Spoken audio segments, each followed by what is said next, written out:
बड़े भाई धनंजय मौर्य जी। बहुजन समाज पार्टी के संस्थापक माननीय कांसी राम साहब जी के चरणों में सदा का सुमन अर्पित करते हुए बहुजन समाज पार्टी की राष्ट्रीय अध्यक्ष बांसुरी मायावती जी की दीर्घायु की कामना करते हुए आज इस कार्यक्रम के मुख्य अतिथि इंदल राम साहब, मंच पर मंचासीन हम पूर्व तो नहीं कर सकते, वरिष्ठ हमारे जिला अध्यक्ष सम्मानित सभी को मैं नमो बुद्धाय जय भीम करता हूं। सामने बैठे पिता तुल्य बुजुर्गों, मातृशक्ति के रूप में बैठी माता एवं बहनों, नौजवान साथियों, पत्रकार बंधुओं, जागृत जत्था के साथियों, आज बहन जी के 68वें जन्मदिन के अवसर पर आप सबको बहुत बहुत बधाई। साथियों, बहन जी का जन्मदिन कल्याणकारी योजना के रूप में मनाया जाता है। साथियों, मैं पूर्व के सारे वक्ताओं को अपने को जोड़ते हुए एक बात मैं इस मंच से जरूर कह देना चाहूंगा। साथियों, बहुजन समाज पार्टी एक पार्टी नहीं, एक मूवमेंट है, एक आंदोलन है। साथियों, बहुत सारे लोग आए और गए, लेकिन यह कारवां चल रहा है। मेरे साथियों, खासतौर से मैं पिछड़े समाज से आता हूं और पिछड़े समाज के लोगों से मैं कह देना चाहता हूं, जहां तक मेरी आवाज उनके कानों तक जाती है। साथियों, बहुजन समाज पार्टी थी तब पिछड़े समाज का मान सम्मान और स्वाभिमान का ख्याल बहुजन समाज पार्टी करती थी। साथियों, बहुत दुर्भाग्य के साथ यह कहना पड़ता है। साथियों, बाबा साहब इस दुनिया में जब आए, जब भारत का संविधान लिखा, तो चंद चालाक लोगों ने दलितों का नेता कह दिया। साथियों, यह बहुत बड़ा दुर्भाग्य है। उसी तरह से बहन जी की यह लोकप्रिय शासन को देखते हुए लोगों के दिल में बेचैनी छा गई, उनको भी दलितों का नेता कह दिया गया। साथियों, वह दलितों की नेता नहीं, सर्वजन समाज की नेता है। साथियों, अगर दिल्ली की कुर्सी पर एक बार अगर हम लोग बैठा दें तो निश्चित रूप से इस देश का भला हो जाएगा। क्योंकि समय कम है, एक छोटी सी कहानी कह के अपनी बात को विराम कर दूंगा। हमारे भारत के प्रधानमंत्री जी, सारे लोग कहते हैं कि वो बहुत बड़ा झूठा है, लेकिन मैं कहता हूं कि एकदम सही बोलते हैं। वो सही इसलिए बोलते हैं, बस एक मिनट का समय लूंगा, एक कहानी करके बंद। एक राजा था, वो बुजुर्ग हो गया, कहा कि मैं बुजुर्ग हो गया हूं, एक कोई राजकुमार ढूंढ कर लाओ, मैं उसको राजगद्दी देकर जंगल चला जाऊंगा।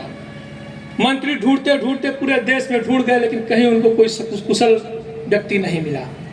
राजा अंत में कहे कि तुम लोगों से नहीं मिलेगा, ऐसा करो कि कल राजमहल का दरवाजा खुलवाओ, मैं निकलूंगा और जो पहला व्यक्ति मिलेगा उसी को सिंहासन को दे दूंगा। राजा साहब निकले सुबह, एक बेचारा फकीर मांग खाकर आकर चबूतरे पे सोया था, सुबह उन्हीं पे नजर पड़ गई। मंत्री ले गए, कहे कि चलो राजा साहब का आदेश है, आप तुमको बुलाए हैं। वो डर गया बेचारा, कहा कि अरे हुजूर, मैंने क्या गलती कर दी?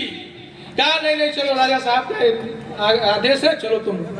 ले गया उनको, राजा साहब का फरमान था, सारा उनका झोला झटकर उठाया, रखवा दिया गया, नहलवा धुला गया, राजपोशी कर दी गई। राजपोशी कर दी गई, राजा जंगल को चले गए। उस फकीर को कहाँ पता कि शासन कैसे चलता है।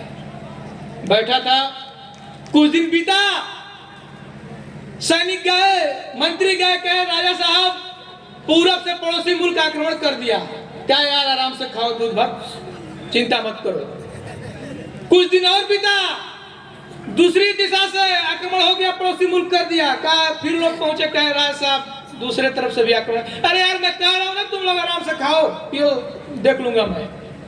इसी तरह से करते करते चारों तरफ से राज्य घिर गया। लास्ट में मंत्री पहुंचे, सारे मंत्री पहुंचे, सैनिक बल पहुंचे, कहे साहब हम लोग पूरी रियासत घिर गई है। कहा ऐसा करो, मेरी झोली लाओ।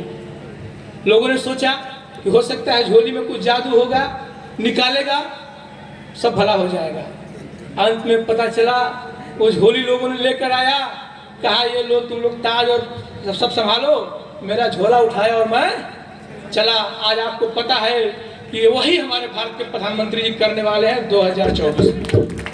देश से भगेंगे और भारत का प्रधानमंत्री, लोग इस भ्रम में है बहुजन समाज पार्टी तो खत्म हो गई, उनको भ्रम है बहुजन समाज पार्टी कभी खत्म होने वाली नहीं है। साथियों, बहुजन समाज पार्टी 24 में बहन जी प्रधानमंत्री बनने जा रही है। आप लोग तन और मन और धन से आज अभी हमारे साथी चौहान जी कह रहे थे गिफ्ट के रूप में आप लोग बूथ पे एक बार लड़कर बहुजन समाज पार्टी के पक्ष में हाथी पर बटन दबाकर आने वाले प्रत्याशी को विजयी बना देना। साथियों, निश्चित रूप से इस मंच के माध्यम से मैं कह देना चाहता हूं कि भारत के प्रधानमंत्री बहन जी बनने जा रही हैं। समय कम है, एक बात सर के माध्यम से कह के अपनी बारी को विराम दे रहा हूं कि चमन को सींचने में 2-4 पत्तियां झड़ ही गई होंगी, चमन को सींचने में 2-4 पत्तियां झड़ ही गई होंगी। यही इल्जाम है मुझ पर बेवफाई का, जिन्होंने अपने पैरों से रौंद डाला है इस चमन को, आज वही बात कर रहे हैं चमन की रहनुमाई का।